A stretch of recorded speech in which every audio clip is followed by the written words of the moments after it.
السلام علیکم. وعلیکم السلام. آپ کا نام؟ صدام ترین، ڈسٹرکٹ کرنائی، بلوچستان. اچھا، تو آپ مجھے صدام یہ بتائیے گا کہ کہہ رہے کہ 14 مئی کو الیکشن ہوں گے. اگر الیکشن ہو جاتے تو کیا یہ صرف پنجاب میں ہوں گے یا پورے پاکستان میں ہوں گے؟ 14 مئی کو جو الیکشن ہونے، جو سپریم کورٹ نے آرڈر پاس کیا ہوا ہے، وہ تو پنجاب کے الیکشن کے حوالے سے کیا ہے. اگر 14 مئی کو الیکشن ہونے تو وہ صرف پنجاب میں ہونے، باقی اگر پورے ملک میں ہونے تو اس پہ مذاکرات جو ناکام ہوئے، شاید اس میں اگر دوبارہ پارٹی کا فیصلہ ہے، ہمارے لیڈر کا فیصلہ ہے، اس میں اگر کوئی بات چیت دوبارہ جاری ہوئی تو اس سے یہ اخذ کیا جا سکتا ہے کہ پورے ملک میں ایک ساتھ الیکشن ہوں گے. اچھا، تو آپ مجھے یہ بتائیں کہ مراد سعید نے آخر ایسا کیا جرم کیا ہے کہ اس کے بارے میں کہا جا رہا ہے کہ اس کو زندہ یا مردہ لا کے پیش کیا جائے؟ مراد سعید نے وہ جرم کیا ہے جو فاطمہ جناح نے کیا تھا. مراد سعید نے وہ جرم کیا ہے جو ڈاکٹر قدیر خان نے کیا تھا اس قوم کے لیے. یعنی وہ اس قوم کا سوچ رہا ہے، اس قوم کے مستقبل کا سوچ رہا ہے.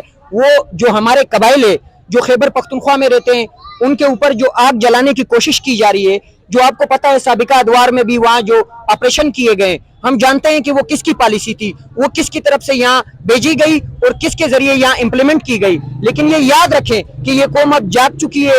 عمران خان کے ویژن نے، عمران خان کے منشور نے، اس کی جدوجہد نے، اس کی قربانیوں نے اس وقت قوم کے ہر نوجوان کو یہ سکھا بھی دیا ہے، بتلا بھی دیا ہے کہ آپ کے دستور میں آپ کے حقوق کیا ہے اور آپ نے کس طرح اپنے حقوق کو ان غاصبوں سے، ان لٹیروں سے، ان ہینڈلر سے واپس چھیننے. تو انہوں نے جو 75 سال ہم پہ ایک ظلم کے ذریعے، ایک جبر کے ذریعے ہم پہ حکمرانی کی ہے، مراد سعید عمران خان کی آواز بن کر اس حکمرانی کے خلاف بغاوت کر چکا ہے، اس لیے انہیں مراد سعید سے خطرہ محسوس ہو رہا ہے. اچھا، تو ساتھ ہی سننے میں کہ JIT کہہ رہی ہے کہ بلاول بھٹو ہی پاکستان کی خارجہ پالیسی کو بہتر بنانے میں اس کا ہاتھ ہے، تو اس کے حوالے سے آپ کیا کہیں گے؟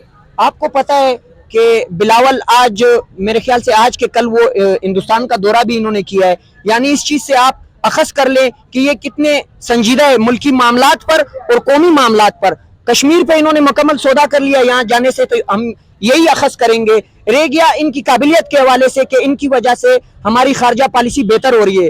آپ جائیں عمران خان کے گورنمنٹ کے حوالے سے جو ہم نے خارجہ پالیسی بنائی تھی اسے آپ چیک کریں، اور ان کے دور میں جو خارجہ پالیسی چل رہی ہے اسے چیک کریں. اس وقت دنیا کہہ رہی تھی کرونا کرائسس ہونے کے باوجود کہ پاکستان ورلڈ لیول پہ ایک زبردست کارکردگی دکھا رہا ہے، جس کی وجہ سے عام عوام کو جو فائدہ مل رہا ہے، اور جو کرونا کو اس کو ختم کرنے کے لیے جو یہاں عمل درآمد کرائیں ایک سمارٹ لاک ڈاؤن کے ذریعے ہمارے لیڈر نے، تو دنیا اس کی مثال دے رہی تھی. یہ ایک چھوٹی سی مثال میں آپ کو دے رہا ہوں. اس طرح کی بہت ساری مثالیں موجود ہیں. انہیں خارجہ پالیسی کا علم ہی نہیں ہے. بلاول بھٹو جو ہے وہ الفاظ میں نہیں استعمال کرنا چاہتا ہوں جو سیاسی طور پہ ان کے لیے آج کل سوشل میڈیا میں نوجوان استعمال کر رہے ہیں، تو ان کا مستقبل کچھ بھی نہیں ہے. انہیں زبردستی بٹھایا گیا ہے. ان کی PDM کی، آل PDM کی کوئی حیثیت نہیں ہے. انہیں جو ہے پیچھے سے ہینڈلر نے سب کچھ آسرا دیا ہوا ہے، وہ درمیان سے نکل جائے، ان کی امین کی اینٹ بجا دیں گے. جی شکریہ.